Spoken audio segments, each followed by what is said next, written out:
So as you saw in a previous video, I've been lured down to Chop's Garage here in Devon with promise of treasure. We've already taken a look at the K11 Micra, but oh, this is the one I'm really excited about, the Daihatsu YRV. So how did this one come about? So the fantastic thing about having the channel is that people know I'll buy cars, and a lot of people obviously are looking for hassle-free sales, but would rather not use the likes of We Buying a Car or so forth. Yeah. If they've got something interesting, they bung me a message, and more often than not, I buy it because I can't help myself from buying cars. So this subscriber offered me this alongside a Twingo Gordini, which I hadn't seen many of. Apparently there were only 50 of those made, and this one was black, so it was one of 12. That car is already sold. I had a bit of fun, did a bit of driving in that, but believe it or not, between the two, I enjoyed this one more. Ooh. So I've kept hold of it, which is interesting. Yeah. History-wise for myself, I've had a Charade GTTI in the past. I do like small CC turboed cars, and again, it just sort of took me back with the whole, you know, if you have a turbo, you've got to plaster it along the side of the car. Very old school. Very old school. I love the bonnet bulge and the great big spots on the front, like a little Mitsubishi Evo or something, isn't it? And it just really appealed to me. So yeah, when I was offered it, I think I bought the package more for this than I did for the Twingo. Excellent. Well, we'll have a close look around. I'll tell you a bit about the history of these very odd little cars. So this, I am really looking forward to, the Daihatsu YRV. It's the Turbo 130 model. This is the hot hatch version, but oddly, because reasons only Daihatsu will understand, it's an automatic, compulsory automatic. You could not have a manual one of these. And YRV was introduced certainly in the UK in the year 2000, only on the market for 5 years. This is 2004 by the look of it, so quite late. It's kind of a mini MPV before mini MPVs were really catching on. So up against things like the Vauxhall Aguila, the Suzuki Wagon R. It was still early days for these mini MPVs. People really didn't understand what they were about. Most of them had far less power. In Japan, you could get one with a 1 litre 3-cylinder engine, I believe. But in the UK, they were all 1.3 petrols. And I think it was 86 brake horsepower.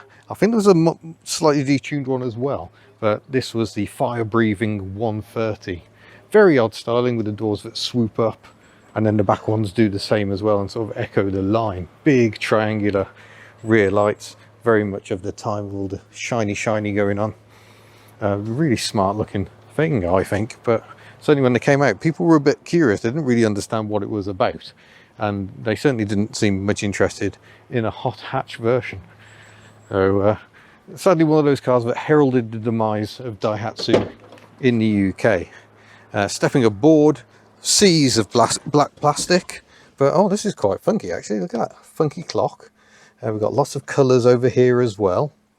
These funky vents. They're quite nice. I quite like those. Got the automatic shifter, chromed for extra horsepower, air conditioning, we hope it works, steer shift, remote fuel flap down here, and yeah, lots of random switchgear over here. Recognisable straight out of a Daihatsu Sirian, raiding their own parts bin. We do have indicators left. Nice Clarion stereo here, a glove box which contains the face-off cover panel. This is one of those stereos where you can remove the front panel. I'm not going to do that. It looks too much like it'll remove itself. But yeah, kind of weird how everything is sort of swooped down.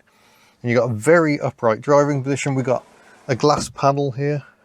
I don't think it opens. I think it is just a glass panel roof. So you can shut it away if you find it's all a bit much. But yeah, it's a very strange driving position. The seat feels slightly like it's tipping me forward. I don't know if that's adjustable. Oh yeah, we can. Oh, that's a bit better. You can rotate that, and that feels a bit more natural, I'm going to say. But yeah, very black. Look at these sculpted head restraints. This is going to be a fun drive. We better check how it feels in the rear. So the YRV boasts stadium seating. Oh, the downside of which is that my head is almost entirely on the roof, and I just caught my head on that grab catch. I'm sitting really high up here. I don't know if the head restraint can be made to go higher. Not easily, it seems. No, we'll leave that where it is, right in the middle of my back. So I'm going to say the rear is not designed for adults. This is not ideal, but I think the seat, yeah, the whole bench can move back or forward to make more boot space or create more leg room. So that's as far back as it goes, and then we can make it far too tight. So there you go, there's something for you. There's a little storage net on the passenger side, but otherwise not a whole lot to write home about. Just not enough space for me. And if it's meant to be a mini MPV, is it not the point that it can carry people? No internal boot release, that's a bit of an oddity. But there we go, it's a decent sized boot. Looks like you've got to lift that yourself. And what we got under here, a little space saver spare wheel, and look, the original Daihatsu locking wheel nuts. Jack and tools are aboard. So it's not a bad little space, and presumably we can fold the seats reasonably easily to make even more space. What does that do? Oh, there we go. And is it a full tumble? Oh, you've got to release bands and things to pull the seat base out. So I'm going to say that's also a bit of a fail. So if I pull the seat forward, can you recline the seat? Oh, you can. Look at that. So you can have more recline for less leg room. That's semi-useful, but yeah, not quite clever in the right area, I'm going to say. So there is the 1.3 litre 16 valve twin cam turbo 4-cylinder engine, which I believe has Toyota origins. Got a tiny little intercooler here, that's what your bonnet scoop feeds. It is actually functional. A tiny little intercooler to cool the turbocharge as it comes from the little charger there. But you know, actually you can see quite a lot. There's the gearbox down there. It's pretty decent access. Now, by far the biggest killer of these cars is corrosion. So there is a little bit of scabbing there. Believe it has had work. You probably do want to give it a good check over, because it is why these have just absolutely disappeared. Not a problem unique to the YRV. It is a bit of a Daihatsu thing. While other Japanese manufacturers did catch up with anti-corrosion technology, Daihatsu seem to linger a bit behind. But we better take this Bow 130 for a drive. Right then, let's go on a voyage of discovery together. Oh, I forgot to mention this. We've got shift buttons on the steering wheel.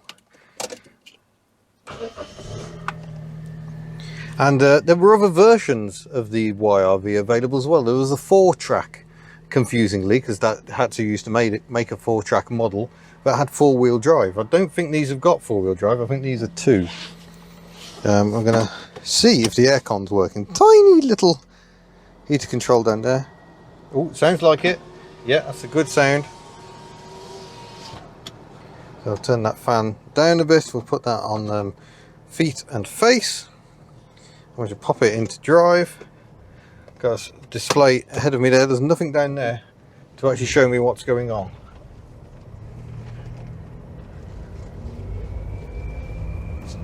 It's very nice with this sort of glass area. It feels really light in here. It's good because it's quite a murky day.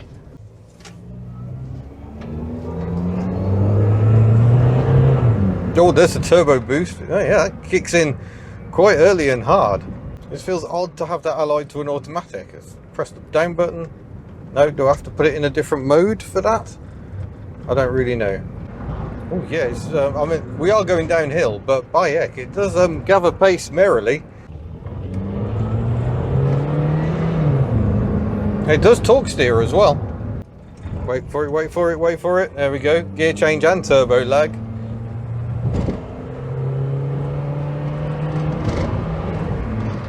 It's like so many petrol automatics. You end up with 2 forms of lag. You've got the transmission and then the turbo. So it can be tricky things to keep on the boil.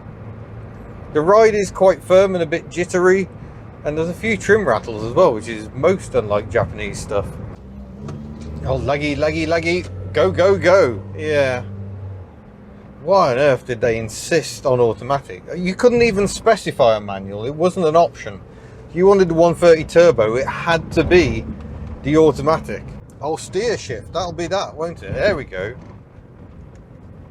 That's what that is. What odd word to keep up with the buttons. at times. Very sweet little syrupy gear changes, aren't they? I can confirm the air conditioning is extraordinarily potent.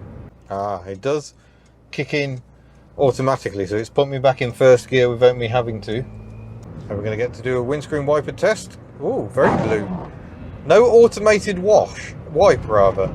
So you have to do it yourself. I think that Daihatsu charades like that as well. But good overlap, no triangle of doom. Typical Daihatsu tend to be quite good at this sort of thing. I will say, in terms of quality, it's all a bit dimsy and tinny, and yeah, not the best. But we have fuel, we have temperature, so now we can go nuts.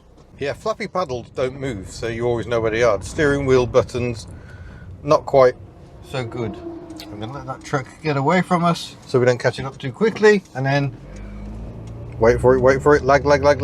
There we go.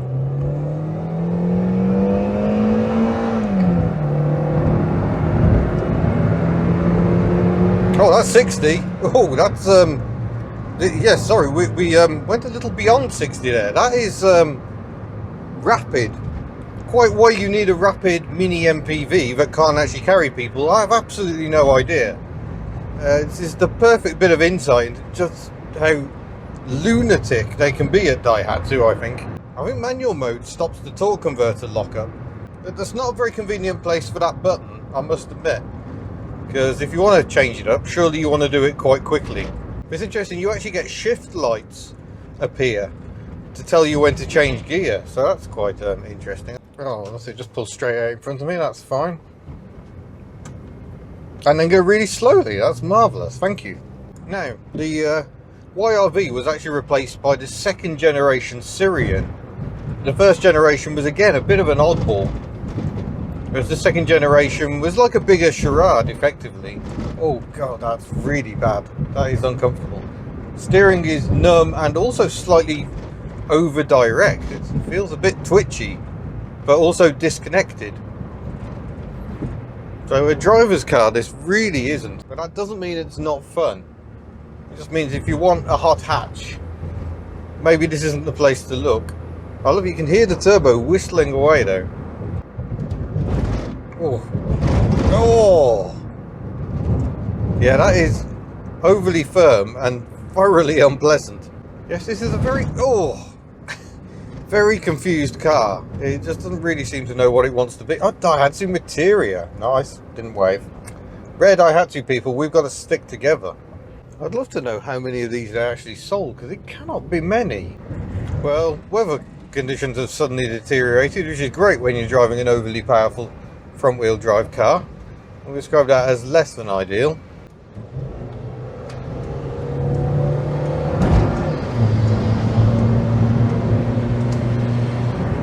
Oh, it does feel a bit squirmy. It's obviously decided on rubbish. It's put itself in in automatic mode. Rear wiper is there. There we go. Oh, that hasn't been used very often, I don't think. There is no intermittent setting. It's either on or off. That's quite poor. Yes, it's just an unnecessarily brisk version of this type of car, I think. I really don't get what the point is. Yeah, loses traction quite readily, I'm going to say. And loses traction and family car aren't ideal bedfellows, are they really? Oh, they're sporty VXR Zafiras and Marivas. You're just like, no, you're trying to combine two things that shouldn't be combined. Lag. Go.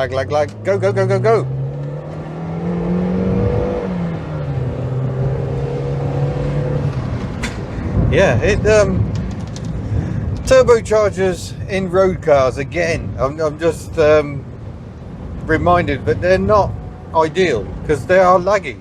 We're back in automatic mode again. It's thrown me out. If it detects you're not driving properly, it stops you doing the super shift, or steer shift rather, which I find quite hilarious. It's like getting nagged. It's just like, oh, well, if you can't do it properly, I'll do it. Yeah, there we go, kick down and then boost. Yeah, just not the best. Let's try and put it back on the buttons again.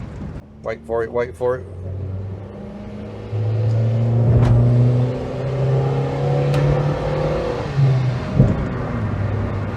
Again, it's taken the control off me again. I don't understand. Either do it or don't. Don't keep changing between the two. That's not good. I'm afraid this drive isn't going very well. I was expecting to love this car, but I don't think I do. Quite often I go into these tests already thinking, oh, I'm going to like this or I'm going to not like this. This is infuriating me because it presents itself as an automatic gearbox you can control, but then it keeps taking the control away from you. Very odd indeed.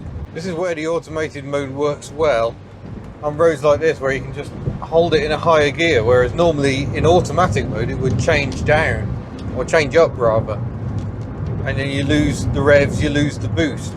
I'm holding it in third gear all the way at the moment, so when it works well, but oh, that ride, oh jeepers, yeah, that is too firm, too crashy. I don't like it at all.